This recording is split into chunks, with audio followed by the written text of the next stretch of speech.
Greetings, everyone, and welcome to the first of Fireside conversation in the series starting today. Just a quick check, is my audio clear? You can put it on chat so that we know you can hear us clearly.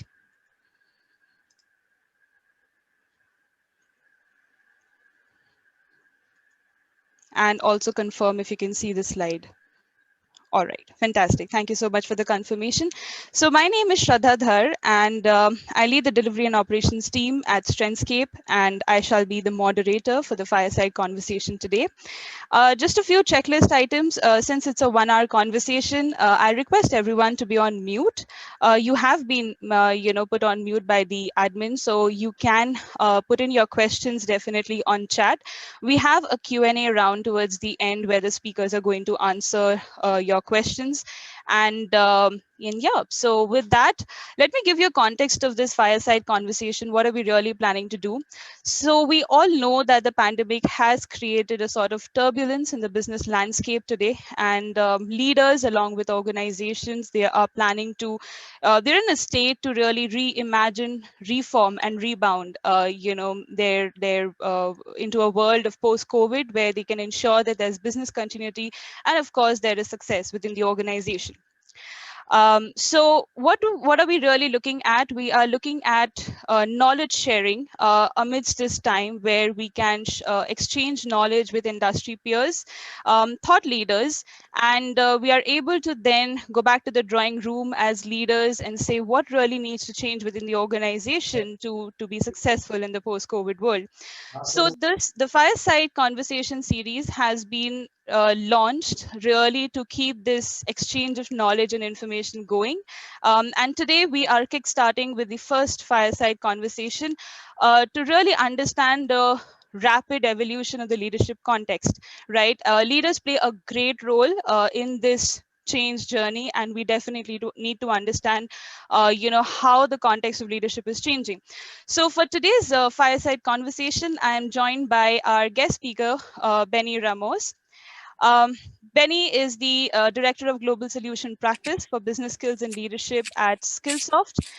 He brings about 17 years of experience in roles supporting learning, including leadership development and consulting, and 10 years driving strategy around learning technologies. So we definitely have a lot of insights from Benny. So Benny, welcome to the conversation and the session. Thank you so much. Glad to be here. Thank you. Benny is joined by our managing director and principal coach at Strengthscape, Akash Chandar. Akash is a leadership coach and facilitator who has worked with diverse group of leaders across the globe. Akash brings about 23 years of industry experience and great insights on leadership. So Akash, welcome to the session. Thanks, Shraddha. Looking forward to the conversation. Absolutely. I'm sure the audience here is looking forward too. So now this is also a great way to, celebrate 2 years of partnership between Skillsoft and Strengthscape. We've been together delivering, blended learning solutions along with the two strengths that we bring. So instructor-led training by Strengthscape and digital learning solutions by Skillsoft. And yes, we're looking forward to many more conversations that's going to help enrich the solutions we bring to our clients, right? So now without wasting more time, I'm going to quickly set the agenda for today's conversation. So we're really going to look at three things today. So the emerging role of leader, the skills and best practices. We're going to look at the leadership role in learning specifically, and thereby what kind of leadership development needs to be planned, to really help the leaders, be successful in this transformation journey we are in today. So a quick context setting before I open for questions for the speakers. So today we are in a situation where, this particular statement that was published in an article by World Economic Forum, it said that leaders now have a role where they need to, manage a team of both humans and machines, right? So it's a very critical role, and of course the role is becoming more complex. And if we go by the models of leadership that we've been following, one of the models is right there on the screen for you. really looks at leadership from three perspectives, to say crafting the vision, building alignment, and championing execution. And within these, there are best practices for the leadership team. So one question that really comes to everyone's mind is, how are these leadership best practices evolving in the VUCA world? So now I'm going to keep it open for the speakers. Benny, we can start with you first. What are your thoughts around these questions? Sure. Thank you so much. I think if just setting the context, we know that with COVID, many leaders had been put under situations that they were not familiar with. And the globe has been put under a situation that they're not familiar with. The idea that more teams were globally distributed, were not co-located in one location, and had to deal with uncertainty. Of course, the drive of many organizations for profitability was based on efficiency, productivity, but the shift globally had to become more around safety and the customer experience and even the employee experience, because we were separated. So I think the first thing we have to maybe acknowledge is in the chart that you'd seen previously, the emphasis on certain skill sets has changed. First and foremost, of course, is agility. Many of us had seen agile, especially in software, but it's not just for software anymore. Many of us have to adapt quickly, have to change quickly, and have to have an iterative type of leadership approach where you can change more quickly. The second thing is just the leadership style and approach, dealing with proximity. Again, we were in one location, we were all in an office, many of us, and that hasn't occurred. So the effect of that, of course, is things like morale and engagement, and how are those effective. And lastly, I think, is to have leaders trust us. बहुत Many better have हुए seen मालूम in है the media. I'm sorry. बहुत better है उससे वहां I'll से request everyone to be on mute. Thanks. Thank you. Sorry, I Benny, think please go ahead. that's fine. The last piece is just around not just being data-driven in your decision-making, but data-driven storytelling. People who are not able to see you face-to-face will rely more on how you tell the information, how you position the information. So I'm going to turn it over to Kash and see what his point of view is on this question. Sure. Thank you, Penny. So Shraddha, if you could actually just go back to that slide, that really talks about the role of leadership. This is Julie Straw's model, right? And I think in the VUCA world, the model remains relevant. But I think the way we need to look at it is changing a bit. Traditionally, we've looked up to leaders to craft a vision for the organization. In the VUCA world, where change is fast-paced and there is ambiguity, the vision into the future is pretty fuzzy, hazy. I think it's pretty much like walking in the fog for the leader. And so when you're walking in the fog, I think the most important thing to do is to report back when you see a challenge, when you see an obstruction. You slow down, you speed up, you're constantly changing your speed, you're constantly looking out for markers that will show you the direction. Sometimes it is possible that you lose direction completely in fog, and you do not really realize which direction is your goal. And I think leaders face a very similar situation now. So 10, 20 years ago, crafting a vision really was about getting together, looking at the market, getting into a brainstorming session, setting a vision which was then going to be valid and relevant for maybe 5, 10, 15 years. We've all heard stories about organizations of the past that had goals set for the next few decades. And I think that's becoming irrelevant now. So crafting a vision continues to be the role of a leader. However, the way it's going to be executed is really about knowing the future, knowing what's going to happen in the market in next 2 quarters, knowing the obstructions, and then knowing the opportunities, and then reporting it back, taking that information back to the team and getting them motivated about it. Similarly, building alignment, which is again really about knowing where you have to go, and then getting everybody to be on board and be motivated and inspired about that goal. I think this is where in the virtual world, and as Benny was saying, I think a lot will change here because teams are going to be distributed, and alignment is no longer about putting 20 people into a meeting room and then talking vision and showing them this, narrating the story. It's going to be far more difficult in that sense because people are distributed. People are not just distributed, people are also getting influenced by, multiple signals, communications, and, they have, uh, they're getting too much of information. And for them to be able to understand, what is my vision and to filter that information, I think leaders need to do a lot more to align people, right? Um, Also, I think the boundaries between who is your employee and who is not your employee is actually fading away, um, because we are really talking about wider networks, really, creating value for the organization. And finally, execution, I think, is all about, again, execution remains as the role of a leader in this new world. However, the feedback loop needs to be much shorter. It needs to be much stronger than earlier. You've got to really see what's working and not working and try out new things. So innovating, things, etc., and not really getting stuck to certain legacy processes. I think things will become legacy very, very quickly now, and we have to be used to being in a perpetual beta mode in that sense.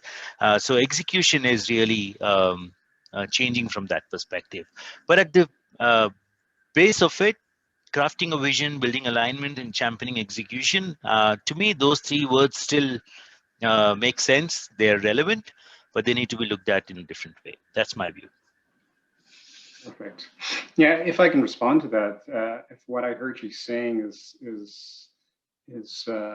maybe in terms of examples, I think it absolutely the speed and the velocity that leaders have to deal with.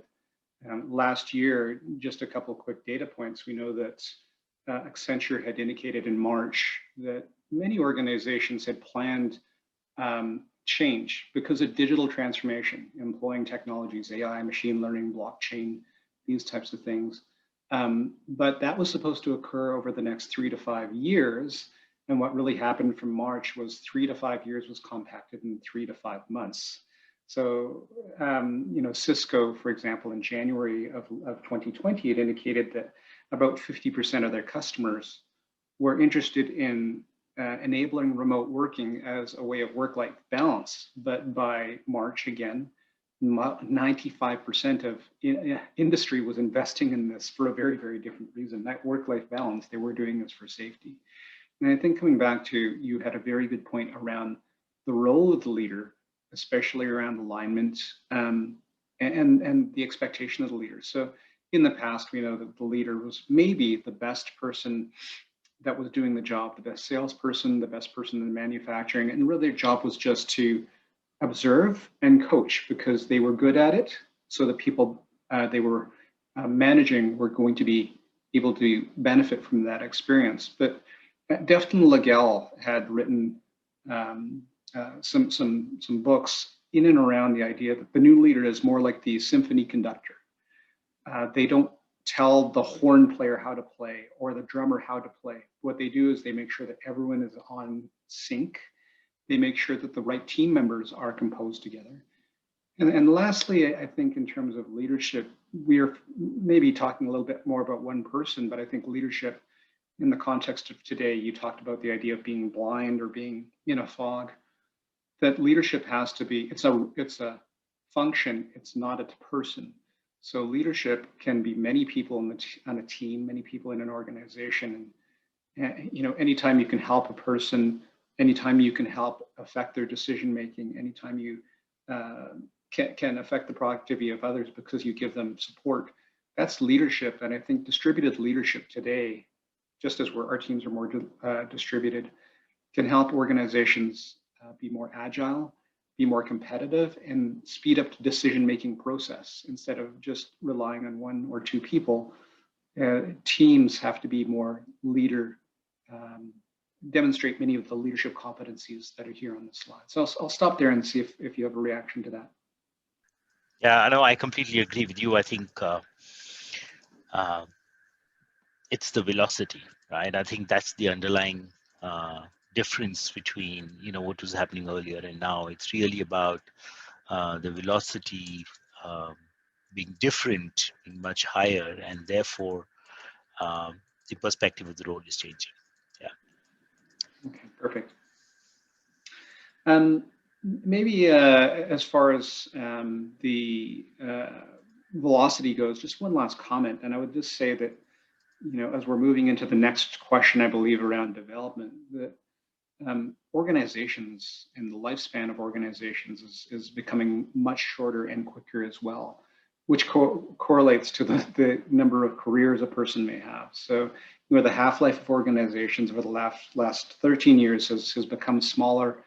And in fact, when we think of a market here in North America, the you know, Dow Jones Industrial Index here was founded on a dozen companies that were supposed to be the bellwether to measure all other companies after on the exchange.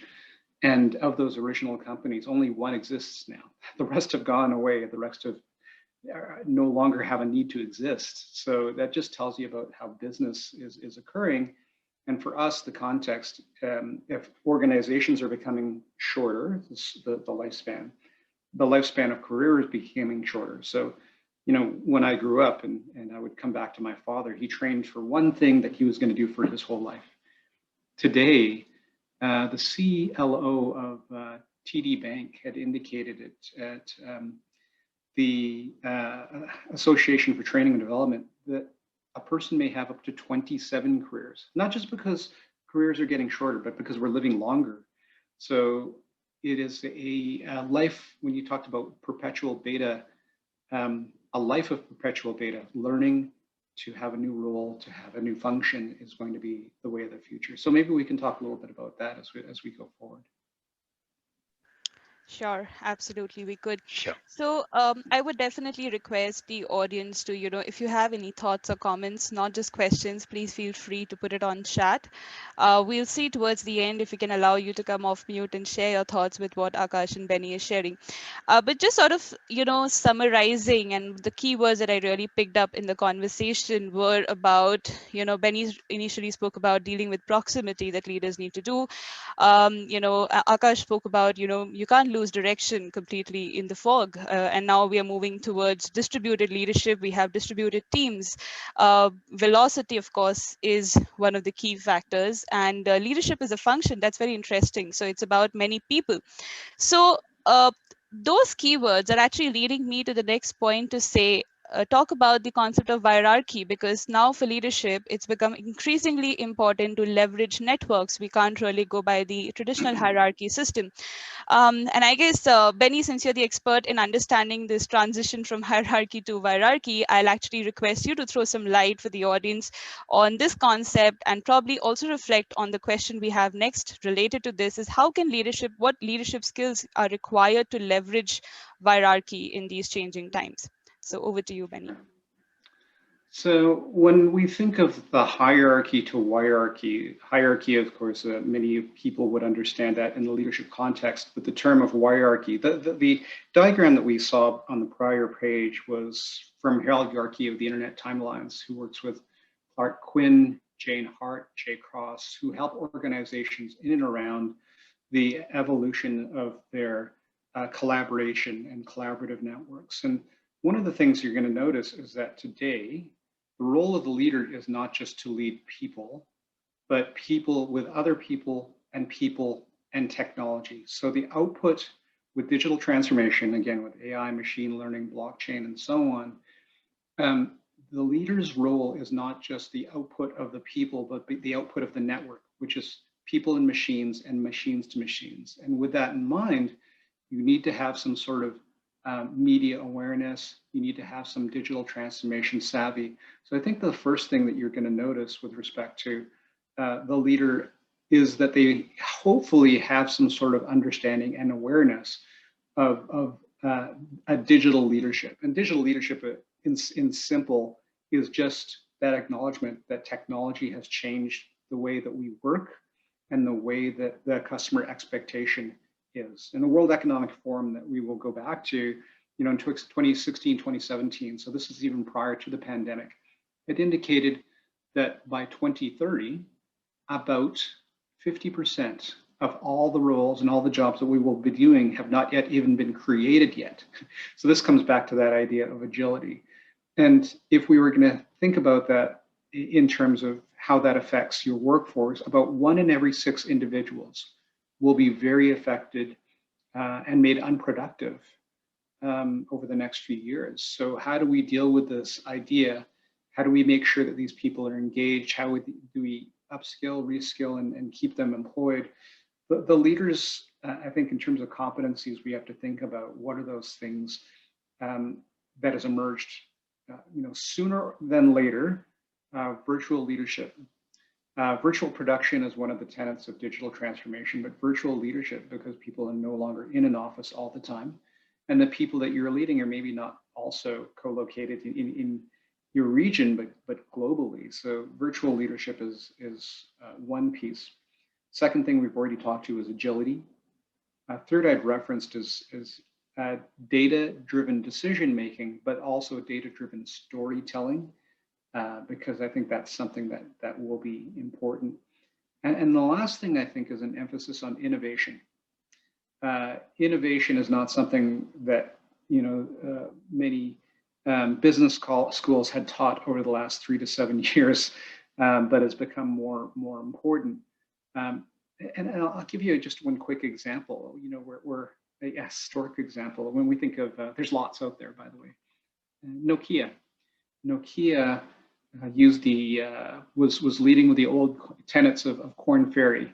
When there's nothing wrong with Corn Ferry, they were around increasing collaboration and communication and reducing errors. But if that's all there is to leadership, then in 2007, when they had 90% of the mobile phone share, things would be fine. They were making their phones cheaper and faster. But by 2012, they were making the regular cell phone. By 2012, they still made things faster and cheaper, but the CEO said, we did nothing wrong, but we still failed. They lost 90% of their market share. Why? Because people didn't want a regular cell phone. They wanted a mobile phone that was a smartphone. And thus you had Samsung and Nokia taking over, Samsung and Apple taking over. So innovation is much more important today, especially given the issues that we're serving today. So I'll stop there, and Akash, if you can maybe comment on that. Yeah, thanks, Benny. I agree with you. I think we have to replace the traditional command and control hierarchy systems. But I think the biggest change here for me is that there are going to be no non-tech leaders in the future. Every leader will need to understand technology. A lot of times now, leaders take the responsibility of introducing a certain technology into the organization, right? And they're responsible for maybe automating some part of the process. But I think technology is becoming so integrated with the strategy and the ability and obviously jobs, the mundane jobs are going to be automated, the intuitive jobs are going to be humans. We've kind of, read, heard, and, seen all of that, on what's really happening in the future, and it's happening now. But I think the most important thing is that leaders will need to lead machine outputs and humans together, and in an intricate network of the two, humans and machines. And it's very difficult to kind of perceive, what that really means. Imagine just maybe designing, let's say, a logo for an organization. Instead of, asking a team of 2 people or 5 people in your organization to come up with the logo, you might crowdsource it. And if you crowdsource it, somebody in this network might actually have a machine with an AI engine, which is going to give you thousands of options for your logo. And therefore, even crowdsourcing is not really crowdsourcing from 100 or 1,000 people or 1,000,000 people. It may be crowdsourcing from 1,000,000 people and 2 machines, which are AI driven. And so your options as a leader are really very, very wide, and this is like simple thing like just creating a logo. And now really looking at supply chains and how you create value in a market, I think it's really getting complex for the leaders from that perspective. And I agree with you, we don't know what to train for. And I think, well, I'm just holding on to that because I think there might just be a question coming up there, right? So, but yes, we don't know what we should train for really, what are the skills that we might need. But if we have 27, career shifts, I think what is really going to matter is how quickly you can learn. I've had 3 shifts in my career, and I think I'm one of the few people who have had 3 shifts in their career. When I meet people, not many people have had so many shifts, so many lives, professional lives. But 27's a scary number to me. Well, I think the good news there, if I might interject, is that the competent, the World Economic Forum that indicated, there were probably 1 in 6 individuals globally that would be affected by these changes coming on by technology and digital transformation, is that about a third of these can be remedied by, again, upskilling and reskilling. So everyone has these competencies and proficiencies that might be transferable to something in a newer world. And a good example is this. Data scientist. Did you know that that title did not exist 7 years ago? But today it is one of the highest paying and highest demand jobs, according to LinkedIn, which if I was perhaps a DBA, database analyst working in SQL, I might have the competencies and desires to work with vast groups of numbers, and I can convert from a DBA to a data analyst, a data wrangler, and perhaps a data scientist. So again, the idea that change is possible with education, with an open mindset is one thing. I think the next thing that we'll be talking about is a little bit not just about which leadership skills should be addressed, but who should be getting these leadership skills. And 2 things. Number one is that from the standpoint, we touched on this distributed decision making. A person by the name of Mitch Joel, in and around 2017, writing a book called 6 Pixels of Separation, said that a modern leader, had around 70 or so impressions every day. And what an impression was a phone call, an email, a text message, a piece of information, a report that they had to react to. So essentially about 70 decisions every day. That number over last year was over 110. So again, if you have 110 decisions as a leader, how much more convenient and how much more effective would it be if you had distributed decision making? You wouldn't have to be that roadblock to make all the decisions. If you empower individuals, that's something that might be interesting to do. The second thing is just from a leadership bench strength. We know that traditionally HR organizations were able to perhaps fulfill only 2 out of every 3 leadership positions, and we're probably hiring from the outside. Just to comment on that today it's much harder to hire from the outside given the conditions with respect to mobility. With COVID, it's much harder to perhaps have a leader come from outside the country. Many organizations hire internationally, and that's not really possible today. And second is just the case that leadership development is business continuity. Today, we know, unfortunately, with COVID, that your leaders are probably more mature, and those who are more mature are probably more susceptible to things like COVID, or even just leaving an organization and retiring in general.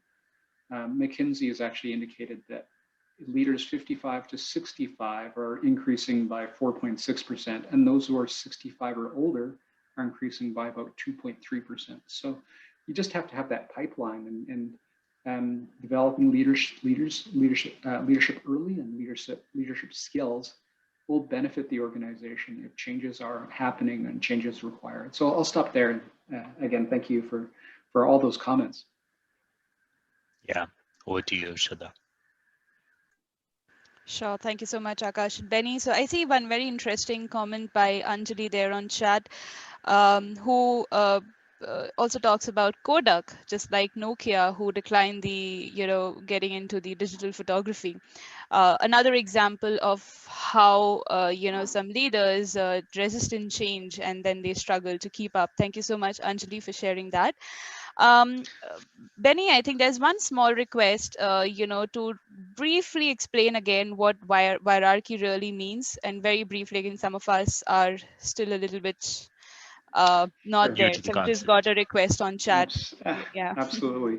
So the idea, and this has been championed recently by people that you would not actually assume would be a proponent of it. So the hierarchy, the hierarchical arrangement with one leader leading many people, has been historically something of ease, because you're located in one area. The leader is probably leading a team that is a perpetual team. It's a stable team with one person leading a group of people, probably doing a homogeneous function. And I'll use the assembly line because it's easiest. That person was probably the best person on the assembly line previously, and now they are the leader of that assembly line because they simply have to observe others and make sure they're more productive. So all reporting to one person. That hierarchy is also very popular in the military. The military, you think of command and control, the old CNC, command and control. But the new CNC is to communicate and collaborate. And the hierarchy is simply that an individual is not only responsible for the output of people, but with today's mission-based teams, you're more apt to have a very wide variety of skill sets on the team. The most popular example of that is the C-suite. The CEO, who is all about strategy, might have a CFO, someone who's in finance, a CMO, someone's around marketing, a CHRO who has HR skills, very diverse team, diverse skill sets, and mission driven. So their mission changes all the time, where that person on the assembly line is just doing the same thing over and over and over. So the composition of the team is different. And secondly, and most important with today in digital transformation, the output of the leader is not just leading people, but leading people and machines. So the hierarchy is leading the output of that network today. So as Akash had indicated, that you need to have an understanding of technology today, not just normal leadership competencies, which is why, for example, at Skillsoft, I'm a little bit biased. I think we do this well because we've partnered with MIT Sloan, who has the same point of view. Technology, savvy, and leadership today cannot be separated, because all organizations will, in some sort of way or fashion, have to implement some sort of digital transformation technology to remain competitive and productive. And that could be AI, machine learning, blockchain, and so on. A good example is the travel industry. We know that in the past, I might have used a travel agent and they would make all my arrangements from my air flight to my hotel and transportation, and maybe plan meals and activities. But today I can just use a interface in my consumer life. I can use for travel, and I can go directly to the airline, directly to the hotel, or make my own arrangements.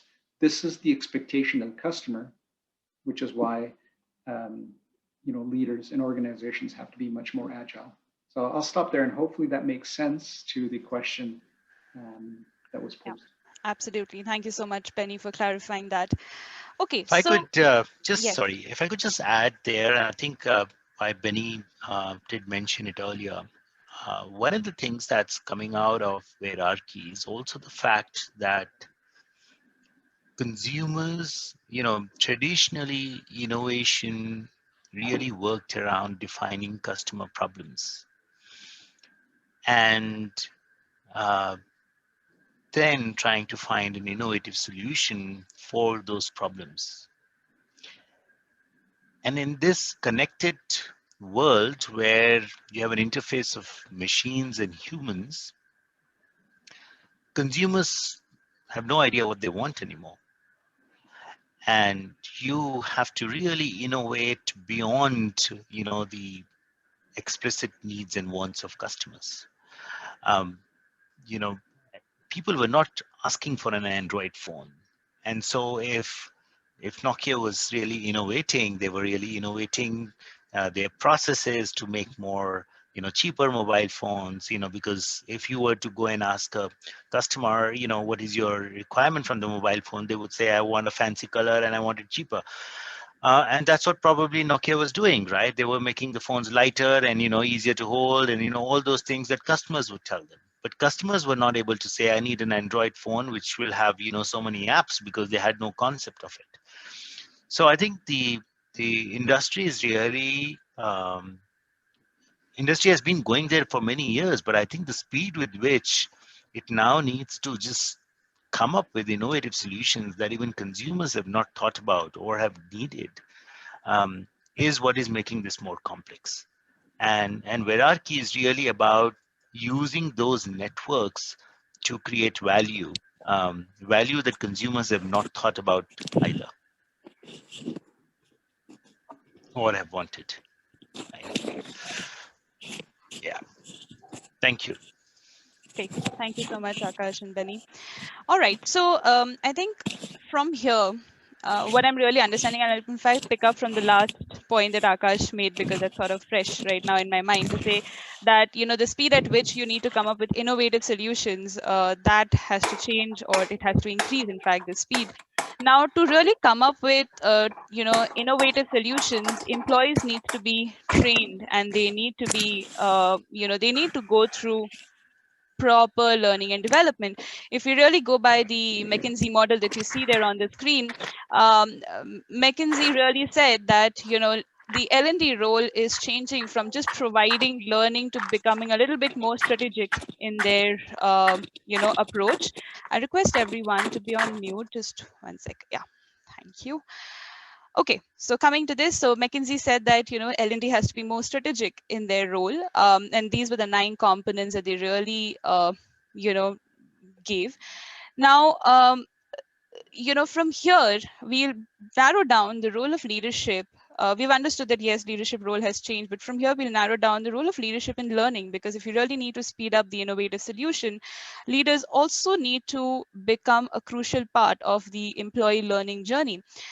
If you really look at statistics, right, the strategic role of learning and development teams is not enough, right? If you're looking at statistics, we're saying, employees, almost about, 80% of employees, in the Asia Pacific region, they said that they've received some form of learning and development in the year 2018. Right, but were they really happy with the quality of the learning and development? They said no. Almost about 86% of employees felt that their organization could have done a little bit more in terms of providing learning and development. Close to 69% said that their organization is not providing them enough employability skills. Now, these are huge numbers, right? And certainly just the strategic role of learning and development teams, and it's not enough. Leaders do need to step in here. And before I, in fact, throw this question open to the speakers, I have a poll for the audience. And here's, we would love to know your thoughts, and I'm going to launch a poll shortly to really know your thoughts on how can leaders really contribute to the learning strategy of the organization so that they can work in tandem with the L&D teams to provide the kind of employee learning that employees need today. So the poll is launched. We'll wait for a few seconds to see some of your responses.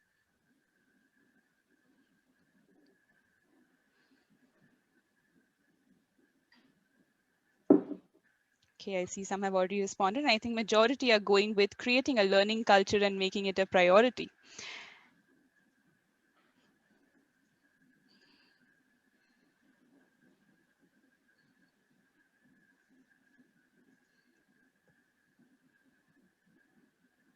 Okay.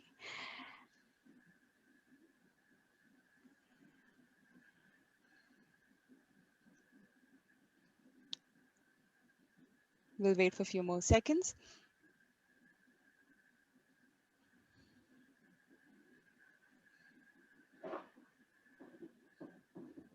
Okay, I'm going to end the poll in the interest of time and launch the results. So Benny and Akash, you see about 10 out of the audience, about 91% have said that leaders can contribute by creating a learning culture and making it a priority. And about one has said that by defining the critical competencies required. So what are your thoughts, about this? And again, coming back to Benny, we'll start with you. How can leaders live up to the employee expectations? Sure. So maybe three things. I'll start off with the fact that with respect to the poll, there isn't really a wrong answer, but there should be emphasis on hopefully, if we're talking about the employee needs, I think creating a learning culture and making it a priority is probably going to meet their needs. So from an employee perspective, that's probably the best thing to do, but there is no wrong answers. Each of these is a piece of the recipe when it comes to meeting the expectations of the learner. Now, the slide before, the second thing is just in terms of the expectations of the learner. The Vance and Bourne study that we had conducted from a Skillsoft perspective was for knowledge workers. These is very, these were all professionals, around 2,500 within the region of Asia Pacific. And what was interesting is, number one, everyone was receiving training. It's not the fact that they were not receiving training, but it was all training for their role today and not future based. So if you think of your future employability, that's where the largest concern, almost 9 in 10 individuals had indicated they wished their employer would do more with respect to future employability. And 1 out of 4 individuals was very, very concerned about if they had the skills to remain employable in the future. And when we think of last year coming to bear, many individuals became unemployed and underemployed because they may not have been considered mission critical at certain times where organizations had reduced demands for output. So I think from that standpoint, the future employability is going to be something that individuals, especially with respect to technology and leadership skills, is going to be important. And the last thing I'll say is just from a leadership perspective, Brandon Hall had actually done some research in and around leadership training, leadership development. And leadership development is something almost every organization does.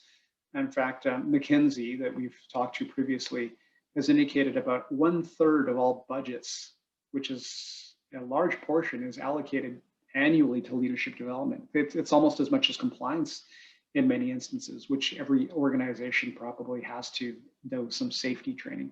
So 1/3 of your budget is being spent on leadership development, but only 1 in 10 individuals actually likes the leadership development they're getting. So addressing that is an issue. But moreover, the Brandon Hall study, what that said was only 1 in 10 individuals volunteered for their first leadership position, which meant they were the most mature person in their organization. They were the best salesperson or the best person from a marketing perspective.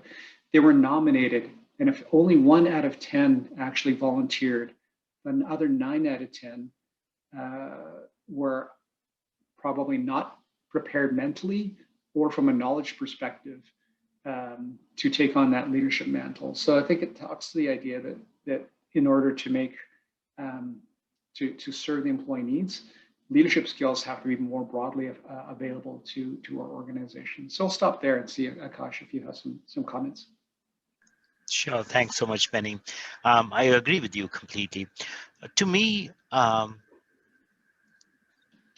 think the question really is very simple. While I see that all the 4 elements are actually important, and leaders were always responsible for building a learning culture. I think what's changing is that we don't know what to learn. and how to learn becoming is all about an individual's choice now, right? People don't want to be told how to learn, and people just want all the resources, then they will figure out what to learn and how to learn. um, and therefore the role of the leader from that perspective is, to me, the biggest issue is if leaders can clarify what to learn, what can make you not just employable as an individual, but what would make sense for the business, what's relevant for the business, which technology should we focus on and skill our folks on so that we become relevant and competitive and in demand 2 years from now or 5 years from now. And so, becoming a conduit for understanding and communicating external changes.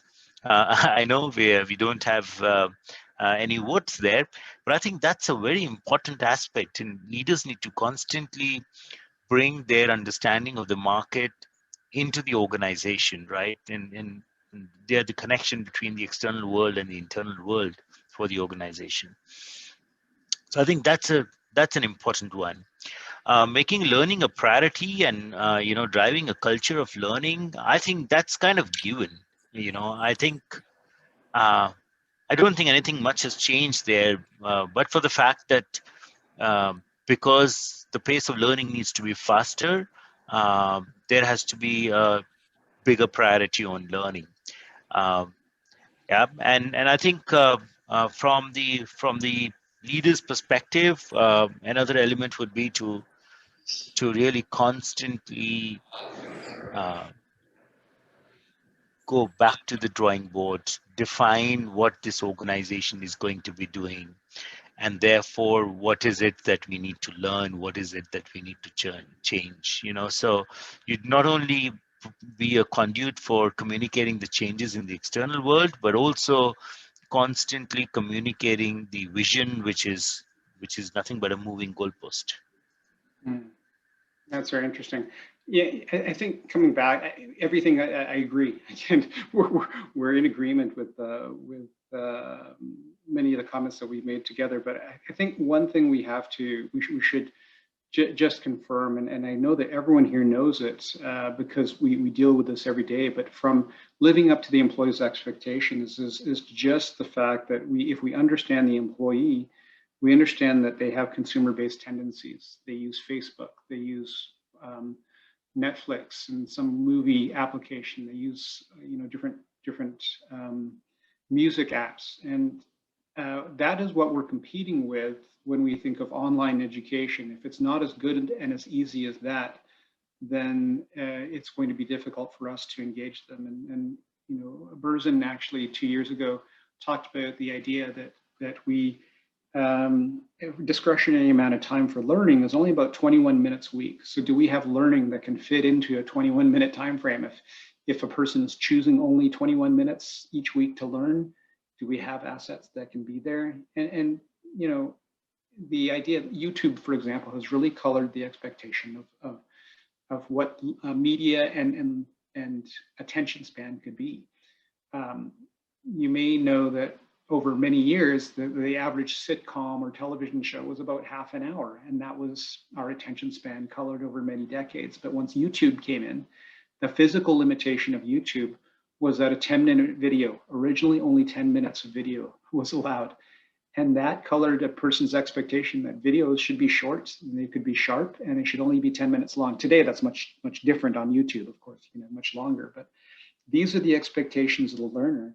And do we have assets and media that can be consumed in that time frame to compete with this? So as leaders of learners, we just really have to acknowledge the consumer-based tendencies of our learners. So I'll stop there and see if there's any comments. Yeah, I agree with you. I think constraints lead to innovation in that sense, right? And the moment you put a limit of 10 minutes, then you start innovating and putting content into 10 minutes. And if the needs are changing, then obviously I think the resources would change, and bringing those resources to the employees is going to be a task. And yeah, that's about the role. All right, thank you. And I see a very interesting comment there from Mithili. I hope I'm pronouncing your name right. So she says that I think a leader needs to set the tone for the why. The team can then define the what and figure out how to get it done. I think that sort of summarizes what we've been really talking about. And picking up on Benny's point around, he mentioned about now we need to see leaders as learners, right? And a little bit talking about their development journey. How can we really plan the development of the leaders? Quickly, just giving a glimpse of the statistics here once again to say, 75% of employees have really said that there needs to be an active involvement of leadership in learning initiatives. To sort of summarize what, Benny and Akash were really talking about, and that there we go, we have consensus from most of the employees that took the survey.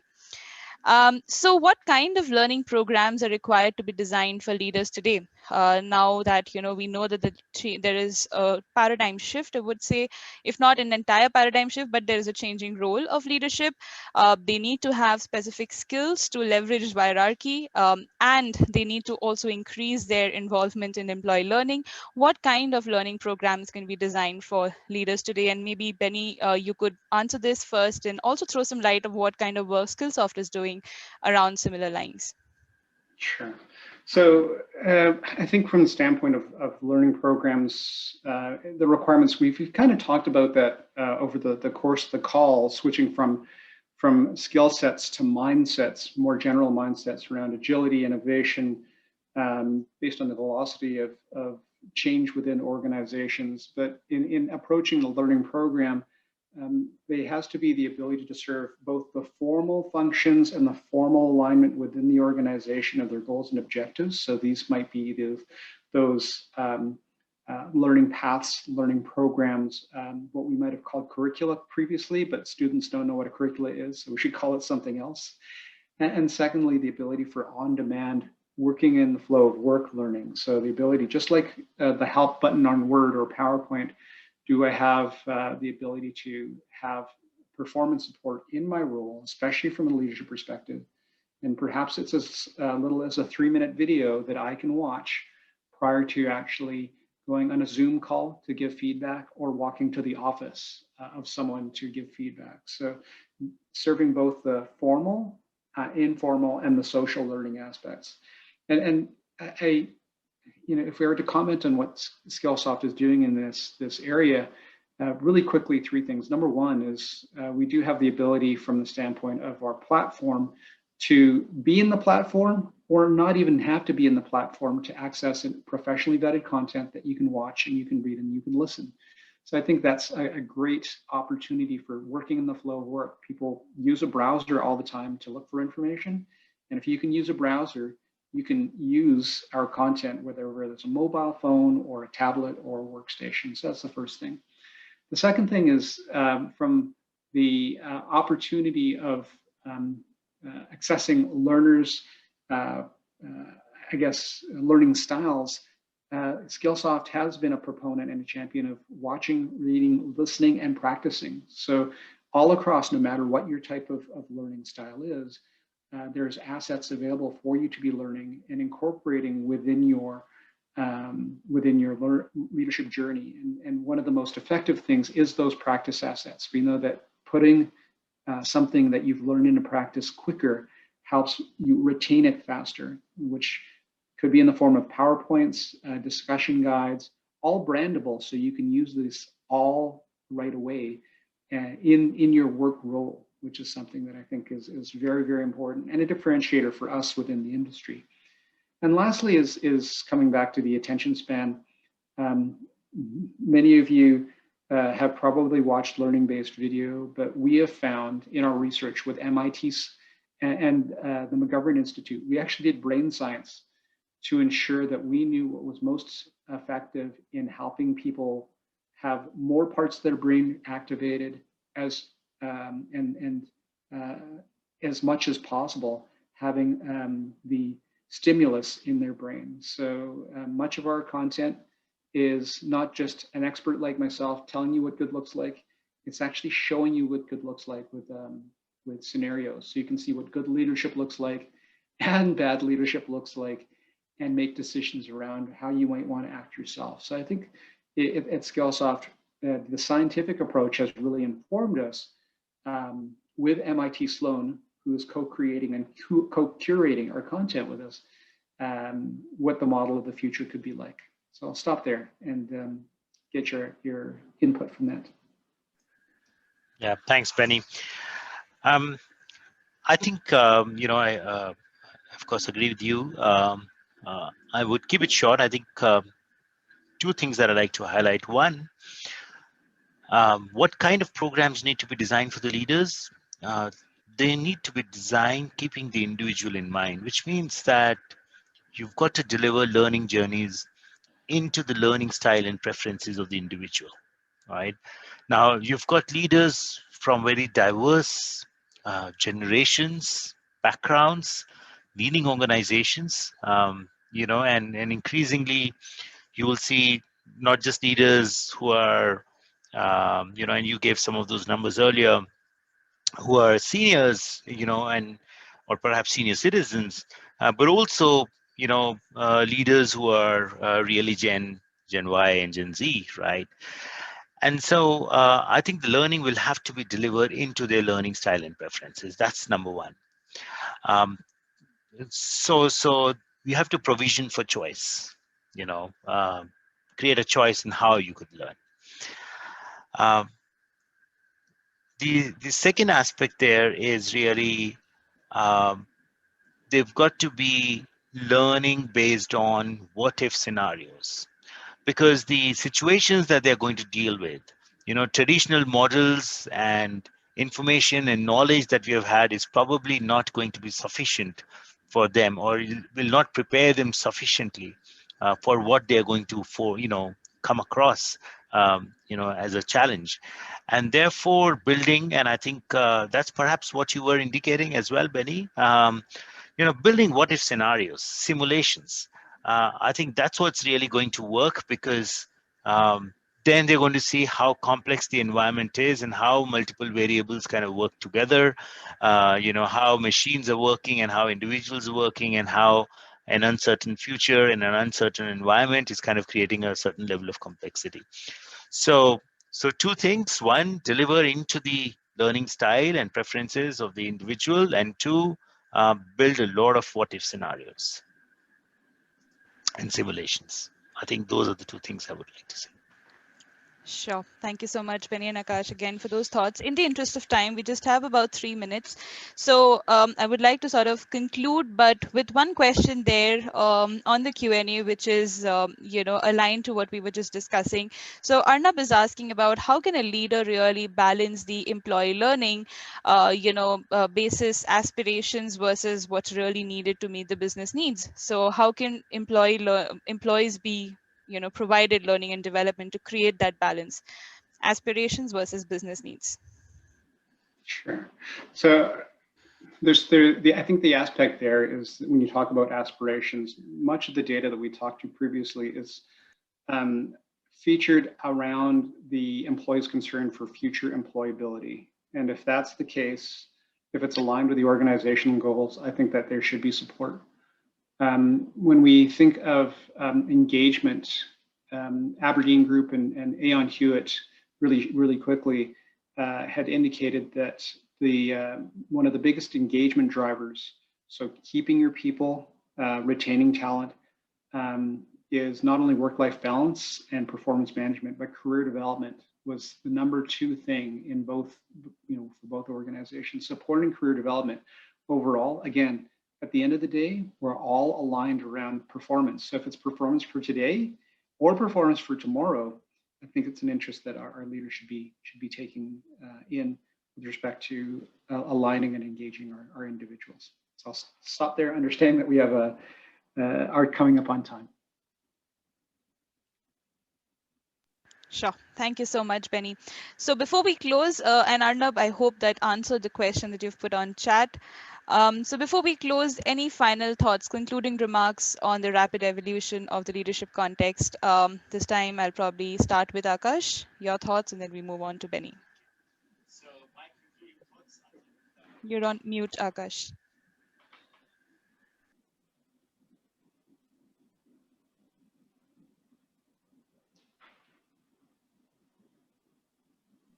Sorry, we can't hear you, Akash. Okay, so Benny, we can come to you and then probably we come back to Akash. Yes, we've had extraordinary times, and I just wanted to say that from the standpoint of this, I guess, incident, this global, impetus for us to change last year, it's not something that's a point in time. Change is going to be occurring over the next number of years, a number of decades, as we mix technology again within the workforce. So leadership and leadership skills are going to be very important. And I'll just say that Gartner had rated India the most digitally dexterous nation in the world based on one thing. And it's based on the desire of the whole population and hunger for digital skills and leadership skills. So there's a hopeful future. Great, thank you. Akash, over to you. All right. So what I like to say is that the leaders need to understand technology. Leaders need to lead technology. They need to lead humans and machines, and they need to really, bring the future to the organization on a daily basis. I think that's the role that they have, and that's going to define how the organization is going to learn. I think that's pretty much what I like to say as a conclusion. All right. Thank you so much, Benny and Akash. So in the interest of time again, let's close. Thank you so much, everyone, for joining us today. It was definitely a close group fireside conversation. And I hope you found it insightful like I did. And thank you, Benny and Akash, once again for those insightful thoughts. We've been doing a lot of leadership development programs, Skillsoft and Strengthscape together. So if you wish to explore a little bit more, feel free to connect with us, and we'll be happy to, engage with you for the same. Thank you, and wish you all a great evening or a day ahead. Thank you. Thank you. Thank you, Benny and Akash. Thank you very much.